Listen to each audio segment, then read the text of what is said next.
Salut, ici Cheyenne et Roxane. On te souhaite la bienvenue sur Tarologie, le podcast qui démystifie l'art du tarot. Afin de rendre ce merveilleux outil accessible à chacun, on te donne rendez-vous chaque 2 semaines pour explorer l'univers du tarot, une carte à la fois. Bonne écoute! Oyez, oyez, amoureux et amoureuses du monde, on vous souhaite la bienvenue à notre épisode de cette semaine qui traitera sans surprise de la carte des amoureux. Au programme, on passe en revue, comme à chaque épisode, le décor de la carte, sa signification, mais aussi la pierre, le chakra et le signe astrologique qui y sont associés. Et comme d'habitude, on vous donnera des pistes pour la démystifier au cours d'un tirage. Bonne écoute les amis.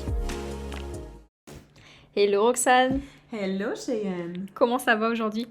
Ça va bien, un petit peu enrhumé, mais ça va bien. Bon, j'espère que ça apparaîtra pas à l'enregistrement, que ça sera agréable à l'écoute, on va faire en sorte. Ça fait longtemps, personnellement, qu'on n'a pas enregistré, là, même si les épisodes vont se suivre là, naturellement, mais pour nous, ça fait un petit moment qu'on s'est pas retrouvés. T'étais en vacances en Europe, c'était bien les vacances? Ah, c'était très très bien et je dois t'avouer que je suis revenue avec encore plus d'inspiration. Oh waouh! On aime ça! Aujourd'hui, on parle de la carte des amoureux. Je pense pas qu'elle ait un autre nom. Je pense que c'est une carte qui a que un nom selon la version du tarot, si je me trompe pas. Oui, je pense que la seule différence, c'est que dans certaines versions, ils l'appellent l'amoureux et dans d'autres, les amoureux. Ah, ok, Oui. intéressant. Intéressant. On peut parler déjà de sa position, là, comme on le fait d'habitude. Donc, c'est l'arcane majeur numéro 6. Dans le tarot, la carte des amoureux, c'est la 6e carte sur les 21 arcanes majeures. Et le numéro 6 des amoureux, ça peut suggérer comme un moment de pivot dans le parcours du tarot, où il y a des choix qui doivent être faits. Il y a vraiment la notion de choix qui est reliée, en fait, aux amoureux. Absolument. Les choix, idéalement, qui sont faits avec notre cœur. Exact. Et puis, donc, dans l'épisode précédent, on parlait du pape, donc, qui était l'arcane numéro 5, aussi connu sous le nom de hiérophante. Et comme le pape, lui, il symbolisait en fait plutôt la tradition, les règles établies, la conformité, les amoureux, eux, ils vont marquer en fait une rupture avec toutes ces conventions. Ils vont représenter en fait la liberté de choix, l'indépendance, et puis souvent le dilemme qui est possible entre deux voies qui se présentent à nous. Absolument. Comme on vient d'en parler ensemble avant de commencer l'enregistrement, ce que je trouve super intéressant de l'amoureux qui suit directement le pape, c'est que l'amoureux nous encourage à choisir nos partenariats. Donc, dans la carte numéro 5, on peut faire allusion justement à l'église où est-ce qu'on va rencontrer plein d'autres personnes, par exemple, qui vont avoir nos mêmes valeurs ou encore ça peut représenter aussi une institution scolaire, donc des gens qui étudient la même chose que nous, mais ça n'est pas nécessairement garant du fait qu'on va s'entendre plus au-delà avec ces personnes-là. Alors que quand on arrive au 6, là, on parle vraiment du choix de se dire « Hey, toi qui es dans ma paroisse, j'aime beaucoup comment est-ce que tu vois le monde, je te choisis. » Donc, il y a vraiment cette notion de sentir qu'on vibre au niveau du cœur avec une autre personne. C'est vrai, c'est ça. En fait, ça fait vraiment référence à un choix personnel et émotionnel par opposition en fait, au pape, où c'était plutôt un choix qui était lié à l'autorité et à la tradition. Oui, exactement. Donc, on peut dire aussi que les amoureux, ils mettent en lumière des décisions qui sont difficiles, liées aux relations, à la passion et à l'expression de soi. C'est pas des choix qui sont comme innés en fin de compte. Absolument. Si jamais vous tirez la carte de l'amoureux et que vous vous dites « Bon, ben, je sais absolument pas quel choix prendre », c'est tout à fait normal. Justement, comme on est des êtres humains, on a souvent plusieurs facettes. Et très souvent, chacune des facettes en nous vont être représentées par ces choix qui se manifestent dans l'extérieur. Donc, on peut passer à la suite. On va passer à la lithothérapie, donc le soin par les pierres. Au niveau de la carte des amoureux, celle qui se rapprocherait le plus, si on veut trouver une pierre qui incarne en fait l'énergie de la carte, ça serait la malachite, ouais. Ok, la belle pierre verte. Donc, harmonie des relations, la malachite, elle est associée à l'harmonie relationnelle et à l'ouverture du cœur. En fait, comme beaucoup de pierres vertes, ce qu'elle va faire, c'est qu'elle va favoriser la communication affectueuse et la résolution des conflits. Donc, ça fait écho à la thématique des choix et des relations dans la carte des amoureux. Encore une fois, il y a la notion d'équilibre des choix parce que la malachite, c'est aussi une pierre qui est là pour nous guider, pour être en alignement avec le cœur. On va en parler un petit peu plus tard du chakra, mais comme vous le devinez, là, c'est directement relié à ça. Ça nous permet de faire des choix éclairés. Et aussi, la malachite, elle est connue pour la croissance personnelle et la transformation.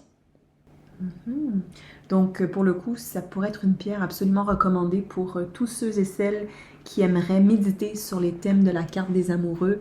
en cherchant justement à équilibrer les choix personnels, à cultiver les relations amoureuses, harmonieuses et à suivre le chemin de sa propre croissance personnelle et de son authenticité. Exact. Et puis après, j'ai spoilé un petit peu parce que souvent on fait le rapprochement entre une carte et un chakra qui pourrait être associé. Et donc, comme j'ai spoilé un petit peu juste avant, c'est associé au chakra du cœur. Donc, c'est le chakra du cœur, c'est celui qui est situé au centre de la poitrine. Et en général, on l'associe à l'amour inconditionnel, à l'harmonie relationnelle, à la compassion et à l'équilibre émotionnel surtout. Il est directement lié en fait au thème des amoureux, de la carte des amoureux, parce que comme on le disait, c'est une carte qui fait vraiment référence au champ des relations et au choix affectifs. Mhm. Pour ce qui est de l'imagerie, Shay, qu'est-ce que tu en dirais? En fait, normalement, on va surtout s'attarder à la version du tarot de Marseille et on va également vous donner quelques indices par rapport à la carte du système Rider-Waite. Est-ce que pour ta part, Shay, il y a une des deux cartes qui te parle davantage? Moi, je te dirais qu'on va y aller sur celle de Marseille, comme c'est la traditionnelle. Bien que le symbole va se retrouver sur les deux, là, pour ce que je vais commencer, c'était au niveau du soleil. En fait, on voit qu'au niveau du soleil, il y a beaucoup, beaucoup de rayons, peu importe le type de carte que vous avez. Et ça fait vraiment référence, en fait, à la multitude de choix qui s'offrent à vous. Donc, vous avez que à choisir un des rayons de soleil qui apparaît. Absolument. Ce qui est très intéressant de cette carte-là aussi, peu importe la version que l'on choisit, c'est qu'on observe, comme dans la carte du pape, il y avait 3 personnages. Dans la carte de l'amoureux, il y en a au moins 3, voire 4 dans la version du tarot de Marseille. Ce qui est intéressant dans les deux versions, c'est qu'il y a toujours un être céleste. Donc c'est comme si des fois, on va sentir qu'on a une compatibilité avec quelqu'un et que ça ne relève pas juste de la dimension humaine, sinon presque de la dimension spirituelle ou céleste. Donc, dans la carte de la version de Marseille, on peut voir que c'est Cupidon qui est presque en charge, en train d'essayer de tirer sa petite flèche pour influencer l'homme dans le milieu. Alors que dans la version Rider-Waite, si ma mémoire est bonne, c'est l'archange Gabriel. Et on voit d'ailleurs que la femme qui est sur la gauche le regarde. Donc c'est comme si la femme, elle était consciente du fait que c'est quelque chose de plus grand qu'elle qui l'unit à l'homme qui est devant elle. Oui. Bah, les deux sont des anges, hein. Ils ont tous les deux des petites ailes et tout. Après, c'est pas le même ange dans la version, mais en tout cas, c'est ça qu'on va retenir. Et comme tu disais, en fait, c'est intéressant. Sur la carte du tarot de Marseille, il y a 3 personnes, tandis que sur l'autre version, il n'y en a que 2. Est-ce que tu voulais faire une petite description de ça? Oui, bien sûr. Donc, personnellement, je dois avouer que, comme ce que tu as mentionné, Shay, je préfère la version de Marseille parce que je trouve qu'elle représente vraiment tellement bien toutes les thématiques qu'elle sous-entend. Donc, on voit au centre un homme qui semble partager entre 2 femmes.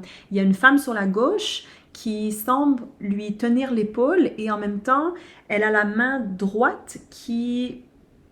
Je ne sais pas trop en fait comment décrire qu'est-ce que sa main droite est en train de faire. Elle vise son torse. Oui, ben, c'est comme c'est ça, si elle visait, on n'est pas trop sûr si c'est voilà sa hanche ou peu importe, mais on peut... Ah, excuse-moi, j'étais sur l'autre personne en face. Oui, effectivement, celle de gauche, elle touche ta hanche. Sa hanche, donc on se dit, est-ce que peut-être ça fait allusion à la dimension sexuelle qui fait parfois partie des relations.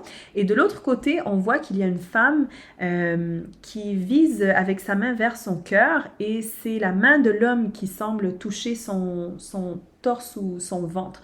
Donc, j'avais déjà lu à quelque part que c'est comme si l'homme était partagé entre une femme, certes, qui va peut-être l'attirer d'un point de vue sexuel, mais qui va aussi avoir une certaine emprise, un certain contrôle, comme elle lui tient les épaules. Et l'autre femme, c'est comme si elle est en train de lui dire, ben moi, je vais te convaincre que tes émotions, c'est ce qui va faire en sorte que tu veuilles me choisir. Et il sait très bien, en touchant son ventre, que le futur pourrait être fertile avec cette femme. Donc, voilà. C'est pour ça aussi qu'on peut voir que ces 2 pieds pointent dans chacune des 2 directions. L'une comme l'autre pourrait être intéressante. Le passé, le futur. Le passé, le futur, exactement. Sa main qui tient sa ceinture comme pour dire c'est moi qui souhaite prendre ma décision. Mais c'est comme si c'est ça. Les pieds, comme on le sait, c'est souvent indicateur d'où est-ce qu'on s'en va. Dans ce cas-ci, clairement, il est entre 2 chemins, sauf que son torse va vers la droite et sa tête va vers le passé, vers la gauche. Donc, il est torturé, ce gars-là. Il est torturé, ce gars. En fait, il ne sait absolument pas quel choix prendre et d'où la pertinence de Cupidon qui, lui, va dire, mais si tu veux, moi, je viens à la rescousse. Je vais te trancher à ta place. C'est ça. En tout cas, on envoie des mains, jeu de main, jeu de vilain, là, je sais pas ce qu'ils font tous. Exactement. En tout cas, il y a un choix cornélien qui doit être fait là, parce que le gars, il est pas sûr de ce qu'il veut. La tête, elle part à gauche, les mains, ils partent à droite, et puis tout le monde le sollicite, en fait. Exactement. Puis c'est comme si, ici, on voit aussi vraiment la division très nette entre le cœur et l'esprit, parce que le cœur penche d'un côté, mais la tête penche de l'autre. Exact. Donc, voilà, une carte pour moi qui est tellement représentative de la réalité. Du côté Rider-Waite, je trouve effectivement, comme tu l'as souligné tout à l'heure, Shay, que l'imagerie est super belle. Mais j'ai beaucoup aimé ta question quand tu as dit, mais qu'est-ce qui s'est passé avec le quatrième personnage, en fait? Oui, la personne centrale, parce qu'au final, quand il refend d'une carte à l'autre, d'une version à l'autre, oui, l'image est améliorée, l'image est changée, mais on ne skip pas un personnage. Alors que là, pour le coup, il y a vraiment la personne centrale qui a toute son importance, qui a été enlevée.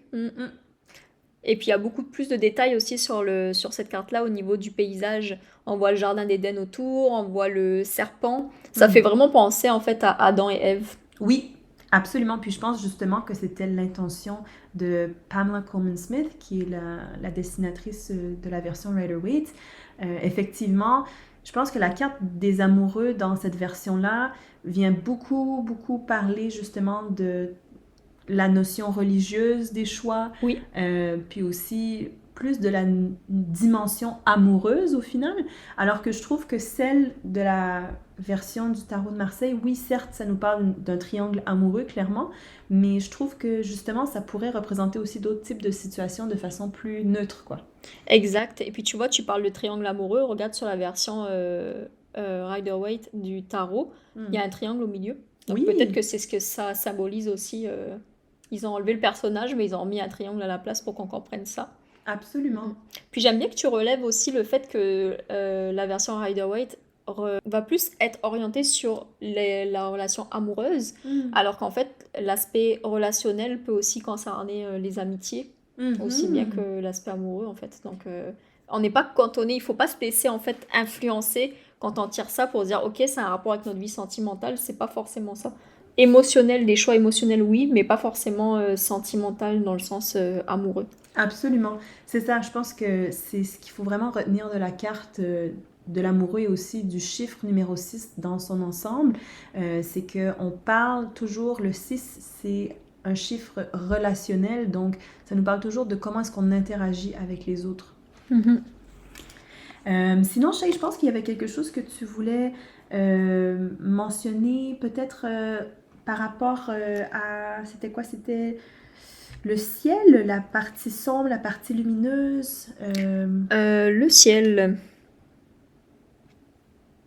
Il y avait comme le choix qui était peut-être justement plus... Ah, ok, je vois où tu veux en venir. En fait, il y a un côté qui est clair, il y a un côté qui est plus sombre sur la partie... sur la version Rider-Waite. Et en gros, ça peut faire... allusion en fait au côté du choix qui peut être un peu dans l'ombre. Donc tu vois comment je l'interpréterais, moi ça serait plutôt on fait un choix mais on n'a pas forcément tous les éléments pour faire notre choix. Il y a des choses qui sont peut-être un peu cachées. Absolument. Je trouve ça super intéressant que tu dises ça parce que aussi si on regarde sur la carte Rider-Waite, du côté de l'homme, clairement c'est un arbre en feu. Et il est en train de regarder directement vers la femme. Puis justement, c'est comme si c'est plus la dimension charnelle qui semble l'animer, alors que la femme, elle regarde, c'est ça encore une fois, vers l'ange. Donc c'est comme si c'est un peu plus la dimension spirituelle qui l'anime. Et justement, la carte opposée, entre guillemets, de l'amoureux, c'est le... Attendez un instant. Non, excusez-moi, je me trompe de carte. Je pensais que c'était le diable, mais non. Mais en fait, c'est que si on fait 1 plus 5, la carte du diable, ça donne le 6. Donc, même dans la question des amoureux, comme tu dis, il y a toujours cette espèce de dimension un peu cachée ou la dimension un peu sexuelle qui est perçue comme étant moins noble que justement la dimension amoureuse pure. Donc, c'est vrai que c'est aussi reflété d'une certaine façon dans la carte de Rider-Waite. On passe directement aux mots-clés qui sont associés à la carte. Allons-y. On y va toujours avec la logique à l'endroit et inversée. Pour rappel, à l'endroit, c'est quand on se tire les cartes ou quand on tire les cartes à quelqu'un et que la carte tombe dans le sens face à nous.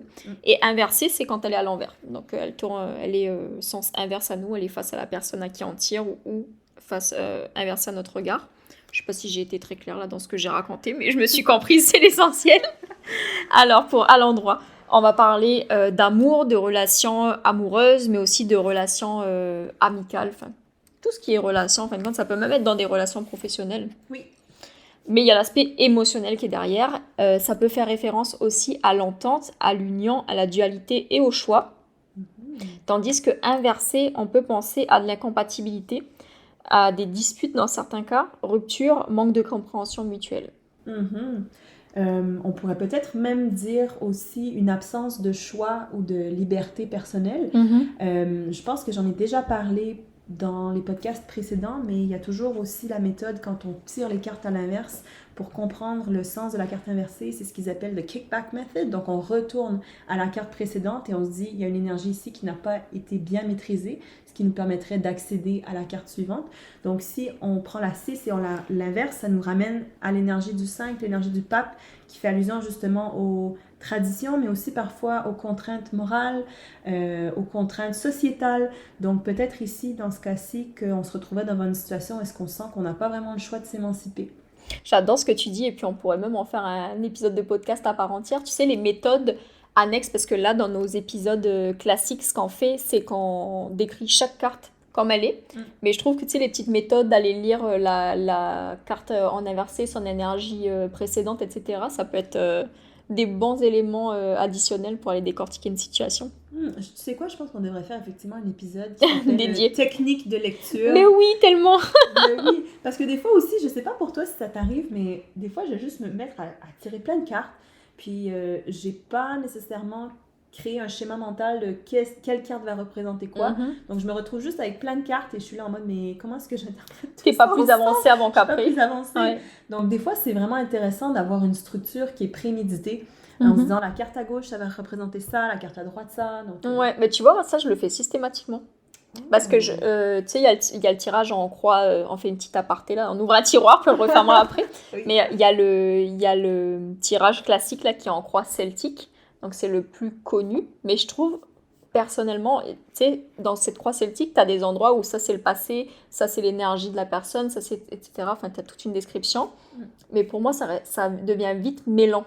Dépendamment de combien de questions j'ai à poser pour aller en profondeur sur mon sujet. Oui. Et donc, ce que je fais en général, c'est que je tire... Soit je fais la méthode des comparaisons, là, dont tu m'avais parlé, où je fais une colonne à gauche, une colonne à droite pour comparer deux choix. Donc, dans le cas où je suis dans l'énergie des amoureux et que j'ai des choix à comparer, j'ai un choix à faire. Ouais. Ou soit, ce que je fais, c'est que je définis au préalable, OK, je vais tirer 3 cartes. En général, je le fais souvent à 3 cartes pour que ça soit sweet and short.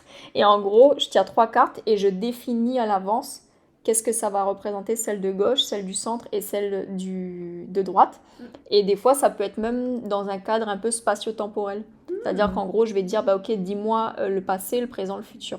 D'accord. Ou tu sais, je vais vraiment définir en fait qu'est-ce que je veux que la carte que je suis en train de piger m'indique. Ou est-ce que, par exemple, je veux parler de... Tu sais, des fois, on s'interroge souvent avec des interactions. C'est pas que lié à nous, le tirage, on s'interroge par rapport à d'autres personnes. Ben, je vais aller définir, OK, cette carte-là, à gauche, ça va être l'intuition, l'émotion générale qui se cache derrière cette personne. Puis à droite, ça va être la mienne. Puis au milieu, ça va être comment elles se rejoignent, en fait. Okay. Enfin bref, c'était ma petite aparté, mais je trouve que c'est bien d'aller donner une intention à chaque carte que tu tires pour savoir de qui on parle. Et ça te donne des indicateurs, en fait. Tu sais, quand tu tires une reine... Des fois, on te dit ça peut être l'énergie de la personne qui rentre dans ton questionnement, ou ça peut être ta propre énergie. Et en fait, de définir les règles à l'avance, ça te permet de savoir directement de qui tu parles. On va définitivement faire un épisode là-dessus. Ça mérite, je pense. Alors, on s'attaque au vif du sujet, on s'attaque aux 3 grandes thématiques. Donc, amour, pro et finance. On commence par l'amour ? Allez. Allons-y. Donc, quand on a la carte de l'amour dans le jeu de tarot, donc les amoureux, c'est comme je disais tout à l'heure, là, ça peut être lié à l'amour, mais pas que. Mais c'est plutôt à l'affectif et au relationnel, là, si je devais donner une grosse définition là quand elle sort. on peut penser à des relations profondes, durables entre deux êtres. Il y a une notion de compréhension et surtout de soutien inconditionnel. Après aussi, selon la question qu'on pose, ça peut aussi pousser à se questionner sur ce qu'on attend de son partenaire, donc surtout si la situation elle est compliquée. Quand je dis partenaire, encore une fois, ça peut être de son ami, de son collègue de travail, juste c'est la partie émotionnelle. Mais en gros, ça peut dire qu'il y a une notion qui est compliquée, une notion de dynamique qui est compliquée. Ça peut aussi évoquer une notion de choix, donc comme on le disait tout à l'heure, la carte des amoureux, elle fait référence à un choix. Donc ça peut être par exemple le choix de couple ou célibat. Ou est-ce qu'on veut se situer dans notre situation amoureuse, sentimentale.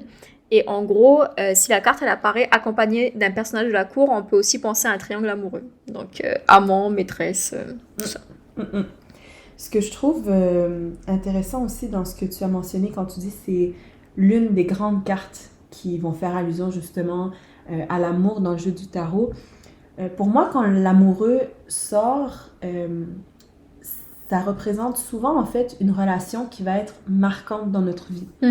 Donc, ça peut être une relation marquante pour des raisons qui sont très pacifiques, tout comme ça peut être une relation marquante pour des raisons où est-ce que la relation elle a été compliquée et puis ça nous a beaucoup appris.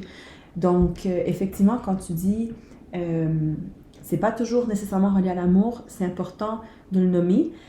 Et aussi, c'est important de nommer que peu importe en fait l'issue de la relation, ça va avoir été une personne qui était un peu charnière dans votre développement.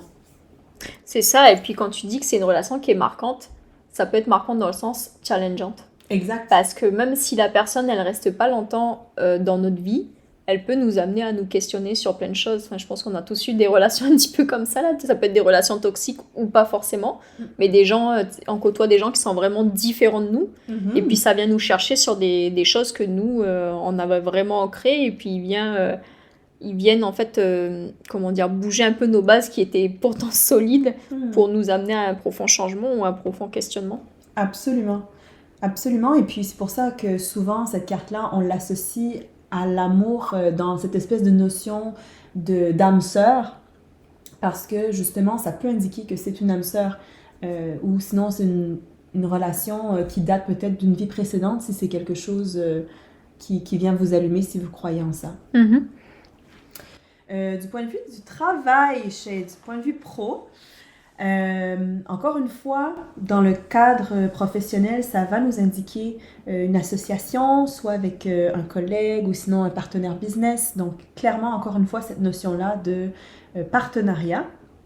Ça peut aussi indiquer, bien sûr, qu'on a un choix à faire, qu'on est tiraillé. Ça peut faire allusion, par exemple, à un changement d'emploi, un changement de carrière, peut-être de choisir de devenir entrepreneur ou entrepreneuse, ou encore de continuer à avoir un travail qui est plus structuré, plus conventionnel. Puis encore une fois, c'est une carte qui va venir nous inviter à peser le pour et le contre d'une situation, puis à se référer vers ses valeurs profondes pour aiguiller notre choix. Exact, parce qu'en fait, là, on fait des choix qui viennent se rapporter à notre émotionnel, en fait, dans ce type de questionnement, et on n'est pas encore dans l'action. On va en parler dans le prochain épisode du chariot, où là, on se met vraiment en action. Mais quand on est à la carte, quand on est au stade de la carte des amoureux, c'est qu'on est vraiment dans la dynamique où on est encore en train de peser le pour et le contre du choix. On n'est pas encore dans l'action. Puis, une autre chose que je souhaite ajouter, que j'aime beaucoup, je l'ai entendu cette semaine dans un autre podcast que j'écoutais qui n'a rien à voir avec le tarot. Oh, ok. C'était en fait T'écoutes d'autres choses? T'as d'autres passions? Oui, d'autres passions sur le côté. Mais grosso modo, en fait, c'était une psychologue qui faisait une thérapie de couple. Et puis, elle expliquait, souvent, on va se poser la question, est-ce que la personne que j'ai devant moi, c'est la bonne personne? Et puis, c'est sûr que dans des questions comme ça, tout comme dans des questions qui sont éclairées par la carte des amoureux, souvent on va être tellement confus parce que ça ne vient pas du tout d'un point de vue pragmatique, la réponse, ça vient vraiment d'un point de vue émotionnel. Et ce qu'elle expliquait, c'est la question qu'il faudrait plutôt se poser, c'est avec quelle personne est-ce que je me vois en ce moment même continuer à régler et soigner mon bagage émotionnel que j'ai accumulé jusqu'à présent. Oh, mais quelle lourde tâche qu'on met sur les épaules. Mais pour le coup, justement, j'ai trouvé ça très, très beau qu'elle ait dit ça parce qu'elle a dit éventuellement, une fois qu'on fait ce choix-là, qu'on choisit de se pencher sur l'émotionnel, le reste devient plus... Le reste tombe en place, en fait. Ça devient plus pragmatique, entre guillemets, comme réponse. Et justement, bon, dans ce cas-ci, c'est sûr qu'on parle du domaine pro, mais je pense que peu importe le domaine, quand la carte des amoureux ressort, c'est ça, c'est de se dire qu'est-ce que je recherche d'un point de vue émotionnel à venir consolider en moi. Puis est-ce que, par exemple, pour moi, ce serait une meilleure option d'aller apaiser ce côté-là en moi qui a toujours voulu être, disons, entrepreneuse, ou est-ce que c'est plus sensé pour moi d'aller apaiser ce besoin-là d'avoir une sécurité? Donc, Oui, intéressant comment tu fais le parallèle avec la sphère pro. Et puis, pour revenir à ce que tu disais là au niveau de l'anecdote de ton podcast, que la personne va voir un thérapeute, ça arrive très souvent aussi que les personnes te posent la question au niveau des cartes. On va solliciter en fait quelqu'un d'extérieur pour demander si c'est le bon. Sauf que qu'on soit lectrice de cartes ou thérapeute, il y a personne qui peut nous dire si c'est le bon. Ça va plutôt dépendre de l'état d'esprit dans lequel on est nous-mêmes pour savoir si cette personne pourrait éventuellement être la bonne personne. Après, je sais pas, il y en a peut-être qui croient aux âmes sœurs, etc. Mais moi, je crois plutôt au bon moment. Tu vois, tu pourrais être avec quelqu'un qui te convient peut-être un peu moins sur le papier, mais être dans une dynamique de faire du long terme avec cette personne parce que émotionnellement, t'es attaché et là, ça va fonctionner. Versus, peut-être qu'à 17 ans, t'as rencontré, je prends l'âge comme ça, à 17 ans, t'as rencontré quelqu'un que sur le papier, il te convenait mieux, mais émotionnellement, t'étais pas du tout apte à faire un gros bout de chemin avec cette personne. Donc, je pense que cette question, elle est un peu à bannir du vocabulaire. C'est plus ressentir, est-ce que toi, t'as envie de t'engager avec cette personne et est-ce que cette personne a des motivations à s'engager avec toi plutôt que de se demander si c'est la bonne personne. C'est plus la situation qui va faire que c'est la bonne personne à ce moment-là plutôt que les aptitudes de la personne en elle-même. Absolument. Et côté argent? Côté argent, on saute. Ouais, c'est ça. En gros, au niveau des amoureux, je sais pas ce que t'en penses, mais moi j'y vois comme une communion, donc une mise en commun d'argent. Ça pourrait être dans l'apport d'un appart ou l'apport de quelque chose comme ça, de mettre en commun ses ressources financières. Ça peut aussi représenter une personne, toujours dans cette notion de qu'il y ait plusieurs personnes sur la carte. Moi, ça vient me faire penser qu'il peut y avoir une personne qui vient nous conseiller. Donc, conseil veut dire choix, parce que ça veut dire qu'il y a plusieurs options. Absolument. Et cette personne, en fait, ça peut être un conseiller financier dans les placements, dans les investissements.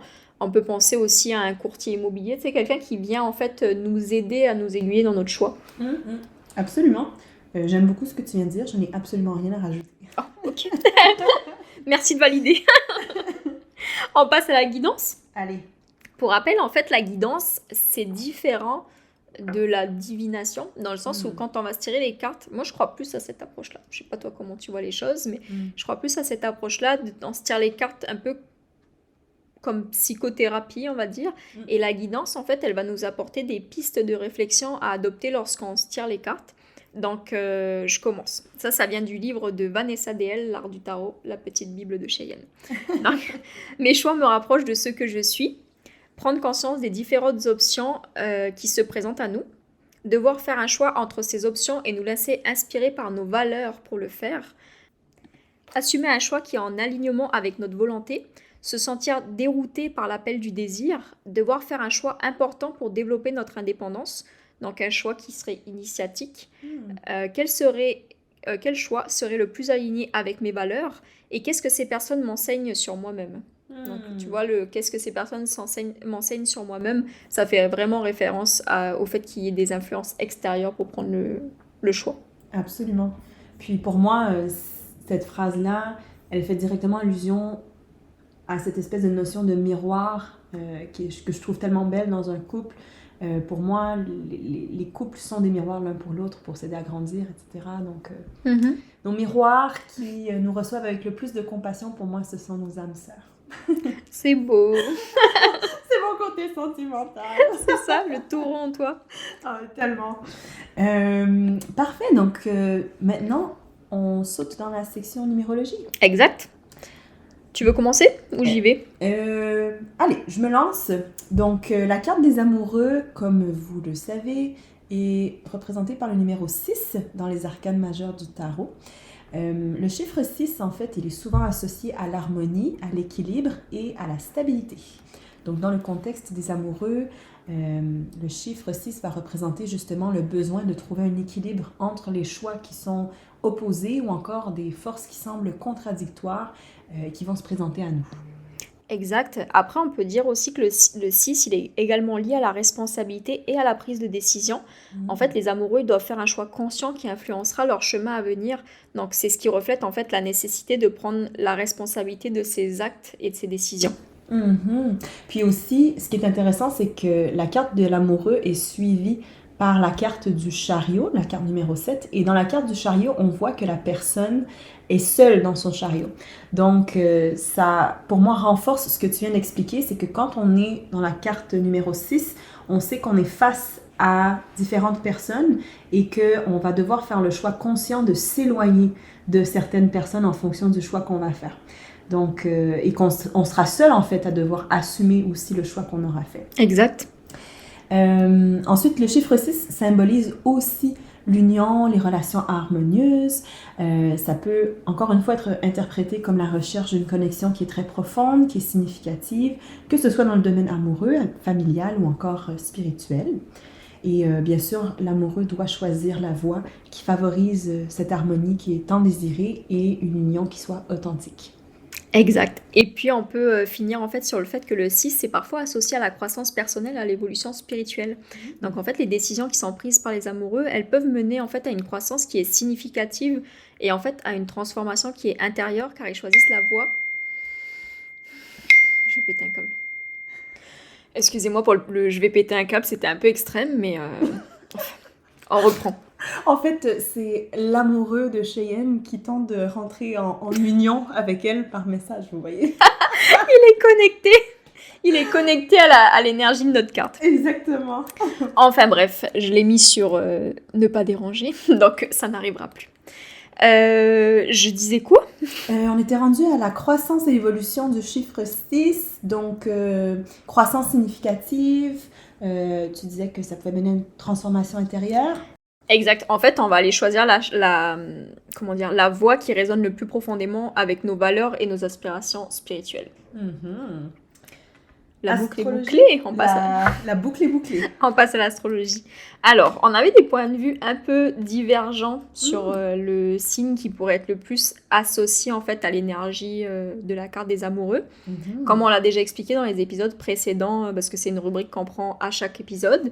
En gros, l'astrologie, c'est pas une science exacte et bilatérale avec le tarot. Donc, on va pas forcément retrouver une carte qui correspond à un signe astrologique.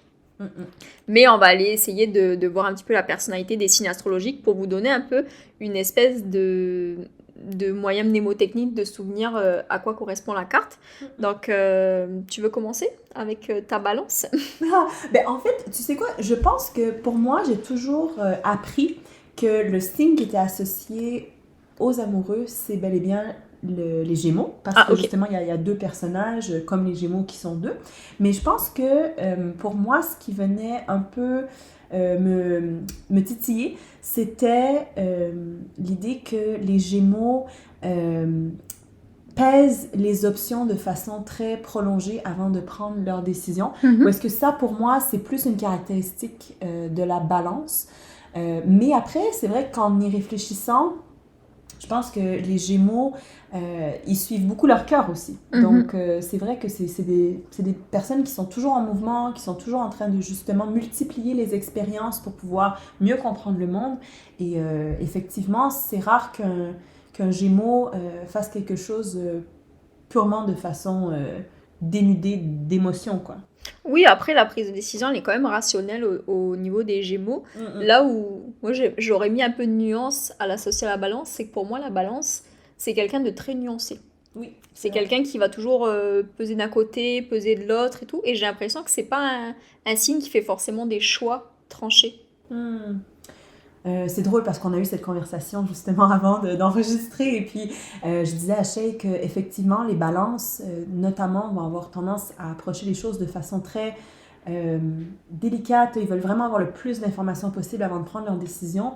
Mais je disais à Shay que ironiquement, Les balances, pour moi aussi, une fois que leur décision est prise, il n'y a pas de marche arrière possible, en fait. C'est vraiment tout ou rien, une fois que la décision est prise. Enfin bref, on s'éloigne. On sent le vécu, on sent que tu as une balance dans ta vie, moi non, donc c'est pour ça que j'ai pas autant de recul que toi sur le signe, mais ouais. Non, après, c'est sûr que quand on connaît un signe assez proche, c'est des balances, j'en ai pas beaucoup dans ma vie. J'en ai, mais je suis pas assez intime pour déceler toutes les petites subtilités qui peuvent se passer dans leur tête. Mais c'est vrai que quand tu connais des signes, surtout quand on a plusieurs du même signe et que tu reconnais les patterns qu'ils peuvent avoir, c'est criant de vérité comment l'astrologie... Tu vois, il y a des gens, ils y croient pas. Je peux comprendre qu'on ne croit pas à l'horoscope, dépendamment de qui a écrit l'horoscope. Tu sais, l'influence des planètes, etc., je peux comprendre. Mais l'astrologie, quand même, c'est rare que ça tombe à côté. Ben pour moi, c'est comme les plantes, c'est comme les animaux, c'est-à-dire qu'en fonction du moment de l'année où les autres créatures vivantes naissent, entre guillemets, elles vont peut-être avoir des caractéristiques qui sont différentes. Donc pour moi, je me dis, l'être humain, pourquoi pas? Puis, j'avais jamais vu ça comme ça. Ouais. Puis je me dis, par exemple, justement, sans nécessairement dire que l'astrologie, c'est une science infuse, tous les béliers que je connaisse, ils partagent quelque chose d'indéniablement... de commun. Voilà, commun. Même chose que tous les taureaux que je connaisse, toutes les vierges que je connaisse, il y a quand même une certaine continuité en termes de motivation ou de tempérament. Après, ça ne veut pas dire que, par exemple, deux balances vont être exactement pareilles, mais il y a souvent des caractéristiques, je trouve, qui sont compatibles et cohérentes d'une personne à l'autre qui partagent le même signe, quoi. Exact. Est-ce que ça te tente qu'on passe sur le tirage à 3 cartes? Oui, mais après, est-ce que tu voulais qu'on mentionne au niveau de l'astrologie que les Gémeaux sont gouvernés par Mercure? Oui, on peut. En fait, au niveau du signe astrologique, on avait pensé aussi aux Gémeaux, donc la Balance et le Gémeaux, parce que en fait, le Gémeaux, il est gouverné par Mercure, qui est la planète de la communication et de la prise de décision rationnelle. Donc, ça fait aussi écho à la nécessité des amoureux, en fait, de choisir entre les différentes voies. Parce qu'on parle beaucoup d'émotionnel, c'est l'émotionnel qui t'appelle, mais pour prendre ton choix, soit tu vas te baser sur des motivations émotionnelles aussi, soit tu vas te baser sur des choix rationnels.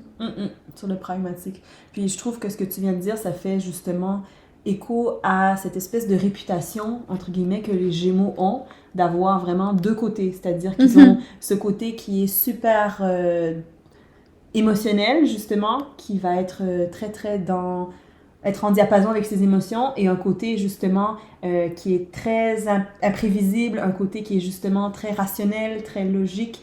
Donc, ça fait allusion à ça pour moi. Ouais, vraiment. C'est vrai qu'ils sont connus pour ça, pour avoir deux facettes, en fait. Deux facettes. Mais remarque, on dit ça aussi des vierges.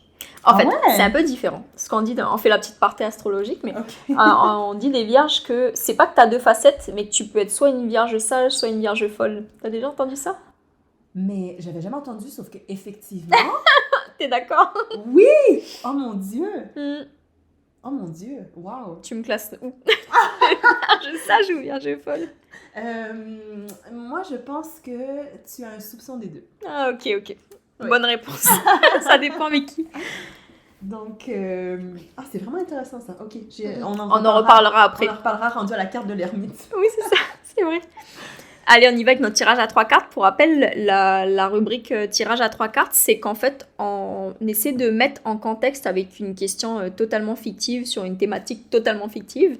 On essaie de mettre en contexte la carte qu'on vient de vous présenter. Donc là, en l'occurrence, la carte des amoureux, là, vous l'aurez compris. Et on va aller la lire avec 2 autres cartes qu'on va piger au hasard. Donc, je te laisse les piocher. C'est le petit moment ASMR tarologie. Exact. Alors, les amoureux, le valet de coupe et la dernière, suspense, le roi de bâton. Ok, intéressant, très intéressant. Absolument. Et pour la question, alors on voulait partir sur une thématique amitié pour changer, parce que je pense que c'est quelque chose qu'on n'a pas encore vu.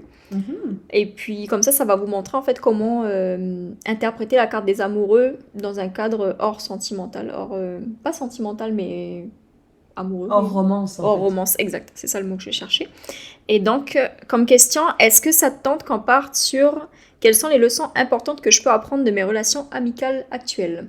Oui, c'est parfait. Parfait. Donc, t'as tiré pour rappel, donc on a mis les amoureux, on triche un petit peu là, comme c'est pour une visée pédagogique. Donc, on avait déjà les amoureux de côté, et après, on a tiré valet de coupe et roi de bâton. Donc, tu veux que je commence avec Allez. les amoureux? Vas-y, Shay. Ok. Ça va être un peu répétitif avec ce qu'on s'est dit depuis tout le... Début du podcast. Je vais le redire. Ça va être un peu répétitif avec tout ce qu'on s'est dit depuis le début du podcast, mais en gros, la carte, ce qu'elle indique au niveau des relations amicales actuelles, c'est que ça pourrait impliquer des choix importants et des décisions qui sont significatives. Donc, en gros, ce que la carte, elle peut suggérer, c'est qu'on se retrouve comme à un carrefour qui est un peu crucial, où il faut prendre des décisions qui sont conscientes et animées en fait avec nos valeurs qui sont personnelles. Ça peut aussi représenter la dualité des relations amicales, donc ça souligne peut-être la diversité des dynamiques, des aspects qui sont à considérer. Absolument. Oui, je pense que c'est ça, effectivement. C'est la première chose qui m'est venue en tête en voyant cette carte, c'est de me dire, ça parle à la fois du fait que peut-être que nos relations amicales en ce moment sont très fusionnelles, ou qu'il y aurait place à ce qu'elles soient plus fusionnelles, ou sinon ça peut nous inviter justement peut-être à faire des choix amicaux qui soient différents de ce qu'on fait en ce moment.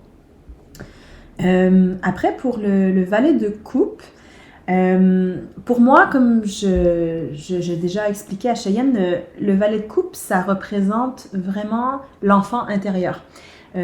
Pourquoi? Parce que pour moi, un enfant, c'est d'abord et avant tout une petite éponge, et surtout d'un point de vue émotif, parce que tout ce qui va avoir marqué un enfant d'un point de vue émotionnel va souvent le suivre pour le reste de sa vie. Donc, pour moi, dans ce cas-ci, le fait que le valet de coupe ressorte, ça peut justement être une invitation à nous reconnecter à cet enfant intérieur, donc d'être peut-être plus spontané dans notre expression d'émotion, mais aussi de s'autoriser à être plus vulnérable avec la personne avec qui on a un lien d'amitié. C'est aussi un messager. Donc peut-être d'être davantage dans une communication émotive ou émotionnelle, donc de lui dire justement comment est-ce qu'on se sent, mais aussi comme c'est un enfant, justement de laisser tomber ses défenses et puis vraiment de se laisser envahir par le plaisir, par la douceur. Donc voilà, d'être très authentique au final. C'est ça, parce qu'au final, le valet de coupe, par rapport à sa position, là, il est juste avant la reine et le roi. Ça représente en fait quelqu'un qui est jeune et qui est émotif. Donc c'est vraiment une énergie qui va être sur l'ouverture émotionnelle, la sensibilité au sein de vos amitiés. Ça peut aussi signifier, là, selon le tirage, qu'on peut aller creuser un petit peu la partie d'aller exprimer ses propres émotions sincèrement et de manière authentique au niveau de ses relations amicales. Oui, puis j'aime beaucoup que tu rajoutes ça, parce que le valet de coupe, il y a un petit poisson qui sort de la coupe. Et justement, il y a cet élément de surprise, parce que c'est le seul personnage et c'est la seule coupe dans laquelle on voit un poisson dans tout le tarot. Et en fait, la symbolique, c'est que parfois, on a des émotions qui vont ressortir à la surface par surprise un peu. C'est possible que ce soit communiqué de façon un peu maladroite, mais c'est important de laisser place justement à cette ébullition-là. Trop mignon, trop intéressant. Et moi, ce que j'ai trouvé intéressant, donc là, on va passer à la carte suivante, donc le roi de bâton.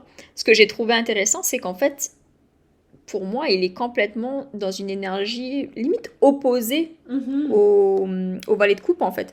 Parce qu'il représente le leadership, la passion, la créativité.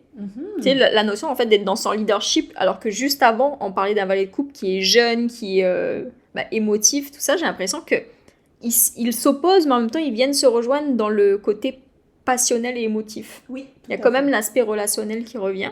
Oui. Et dans le contexte des amitiés, en fait, ce qui pourrait suggérer, c'est qu'il y a un potentiel de jouer un rôle inspirant au leadership au sein de sa communauté amicale. Absolument. Pour moi aussi, pour faire du pouce sur l'idée que tu viens de mentionner, qu'on a deux personnages qui sont quand même assez opposés, moi, ce qui ressort aussi, c'est que j'ai l'impression que c'est représentatif d'une dynamique qui possiblement se joue au sein des amitiés, en fait, de la personne. C'est-à-dire que c'est comme si, dans certaines dynamiques, la personne, le consultant ou la consultante a plus le rôle du roi de bâton, donc la personne qui va booster, mais aussi une personne qui a peut-être plus d'expérience ou une plus grande maturité et justement qui va peut-être jouer le rôle de protecteur ou de protectrice pour l'autre personne qui serait représentée par le valet de coupe. Donc une personne peut-être qui justement va être plus en diapason avec son monde émotionnel, qui est peut-être un peu plus rêveur ou rêveuse, mais aussi qui peut manquer d'expérience et parfois qui peut manquer peut-être de maturité émotionnelle ou de maturité tout court. Donc, pour le coup, c'est possible que ce soit représentatif d'une amitié en particulier, où est-ce que cette dynamique-là se joue, ou sinon, pour moi, ce serait représentatif de cette même dynamique qui va varier en fonction d'une personne à l'autre au sein des différentes amitiés. Dans certaines amitiés, le consultant ou la consultante sera le valet de coupe et dans d'autres, le roi de bâton. Et c'est de se poser la question, pourquoi en fait est-ce qu'il y a toujours cette dynamique-là qui est établie? Exact. Puis là, tu as fait le parallèle en fait entre toutes les cartes, mais tu sais, pour revenir au roi de bâton, il y a quelque chose qui pourrait venir alimenter un petit peu notre réflexion. Ça serait que le roi de bâton, ce qu'il vient nous inviter à faire, c'est d'apprendre comment trouver un équilibre entre écouter les autres et affirmer ses propres idées et visions dans le cadre en fait de l'amitié. Ouais. Tu vois, je pense à une action qui s'est passée il n'y a pas très longtemps dans ma vie perso. Avec une amie, on a en fait, là, c'est par rapport à ce qui se passe en Nouvelle-Calédonie. Oui. En fait, on a des avis complètement divergents, opposés niveau politique sur ce qui se passe en Calédonie. Ok. Et le truc, c'est que ça m'a un peu heurtée de voir les stories Instagram où il y avait de la propagande pour son parti politique, sachant que moi, j'étais complètement à l'opposé. Tu sais, ça venait vraiment me chercher dans le sens où, pour moi, il y avait comme une incompréhension de « je comprends même pas comment tu peux penser ça ». Alors que si les deux partis existent, c'est qu'ils ont leur place d'exister. Oui. Tu vois, c'est que chacun a sa vérité. Et en fait, je suis allée lui parler en lui demandant... Tu sais, je suis vraiment allée avec une notion de « je comprends pas, mais je vais essayer de comprendre ». Qu'est-ce qui t'amène à prendre ce parti-là? Et en fait, je pense que notre amitié, elle en ressort que plus vraie et plus sincère. Parce que le fait d'aller mettre le doigt dessus, plutôt que de juste alimenter une rancœur de mon côté, parce que je suis pas d'accord, puis que ça vient vraiment me chercher sur quelque chose de profond qui se passe en ce moment, et ben le fait d'aller discuter avec elle, hop, ça brise quelque chose. Puis même elle m'a dit, tu sais, au début, je les mettais en privé, mes stories, pour pas te toucher. Parce qu'elle se doutait que moi, j'étais pour l'autre camp. Et si tu veux, l'animosité, elle est quand même vraiment présente là en Nouvelle-Calédonie. Et elle se doutait en fait qu'en partageant ça, ça allait et pas que moi, mais d'autres personnes de sa communauté là, amicale. Mais en fait, elle me disait au début, je les mettais en privé. Et le truc, c'est que j'ai décidé, moi, d'affirmer réellement mes positions. Parce que pour moi, le fait de les mettre en privé, c'est que je les assumais pas réellement. Et tu vois, en fait, j'ai beaucoup de compassion pour elle d'avoir osé faire ça. Parce que je me rends compte que j'étais peut-être une limite parmi d'autres personnes, une limite parmi d'autres, de son entourage qui l'empêchait de dire ce qu'elle en pensait. Sauf que c'est pas parce qu'elle est pas d'accord avec moi qu'elle a pas raison. Tu vois. Et en fait, pour moi, ce genre de carte dans ce contexte-là, je l'aurais pris comme, au final, tu gagnes des amitiés plus sincères, même si t'es pas d'accord. Ça montre qu'au-delà des divergences d'opinion, ton amitié, elle est quand même durable. Il y a quoi au-delà du conflit, en fait? Parce que c'est là que tu vois que ta relation, elle est solide. C'est quand tu vois qu'est-ce qu'il y a après un conflit, un désaccord, peu importe, une déception, qu'est-ce qui reste? Et ce qui reste, c'est le fruit de la solidité de ton amitié, en fait. Absolument. Puis ce que j'adore dans l'exemple que tu viens de donner, c'est que le roi de bâton, justement, ça représente le leadership, la maturité. La suite des bâtons, ça nous parle de notre énergie vitale, mais par le coup, ça peut aussi nous parler de tout ce qui est conflictuel, en fait. Donc, quand tu arrives au stade du roi de bâton, c'est-à-dire que tu es capable de maîtriser non seulement ta propre énergie, mais aussi d'être justement assez fort ou assez forte pour pouvoir avoir des conversations comme ça qui puissent mener à du conflit, mais de savoir le faire avec assez de toucher pour justement, comme tu as dit, que ça porte fruit. Du tact et de la bienveillance, en fait, parce que de base, c'est ton ami. Tu sais, c'est pas comme si tu avais un débat. Là, je suis partie sur ce débat politique parce que c'est quelque chose qui est d'actualité pour moi, puis ça me permet d'imager, en fait, ce tirage de cartes en me l'appropriant. Mais tu sais, je trouve que c'est quand même différent d'aller aborder quelque chose comme ça d'aussi polarisant avec quelqu'un qui compte pour toi versus avec quelqu'un qui ne compte pas pour toi. Tu vois, parce que tu as de l'estime pour cette personne. Donc, automatiquement, tu considères son point de vue, même s'il est à l'opposé du tien. Et puis, ça te permet d'avoir une vision un peu plus nuancée de ce qui se passe aussi. Après, mon but en lui écrivant n'était pas d'être convaincue par ce qu'elle raconte, mais juste de comprendre et moi aussi de me faire comprendre. C'est hyper intéressant, Shay.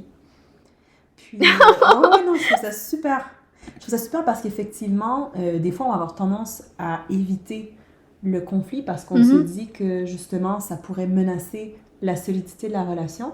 Mais ironiquement, plus on évite, même plus le clivage continue d'être important. Oui. Donc, et puis, il est ressenti parce que, tu vois, dans son choix de passer de « je coupe mes stories pour pas que mes amis les voient à je les partage », elle savait qu'il y aurait potentiellement un clivage. Ouais. Mais je trouve que le fait d'aller lui parler, hop, ça casse ce clivage parce que tu vois, je te parle encore de la même façon, je t'estime encore de la même façon, puis je lui ai affirmé. Peu importe ce que tu vas me dire, c'est pas parce qu'on a des opinions différentes que mon amitié pour toi est remise en jeu. Et en fait, je pense que c'était la meilleure chose à faire dans ce cas-là parce qu'on reste pas dans une zone grise où on sait pas ce que l'autre pense, s'il a vu la story, est-ce qu'il en a pensé, et puis comme il me parle pas, peut-être qu'il l'a mal pris. Au moins là, on s'est dit les choses, tu vois. Tout est transparent. Absolument. Et je pense que c'est ce qui donne des amitiés un petit peu plus... tu sais, que tu passes à la dimension supérieure de ton amitié parce que tu vois que malgré le conflit, l'amitié est quand même là. Ton amitié ne tient pas qu'à un désaccord, en fait. Oui.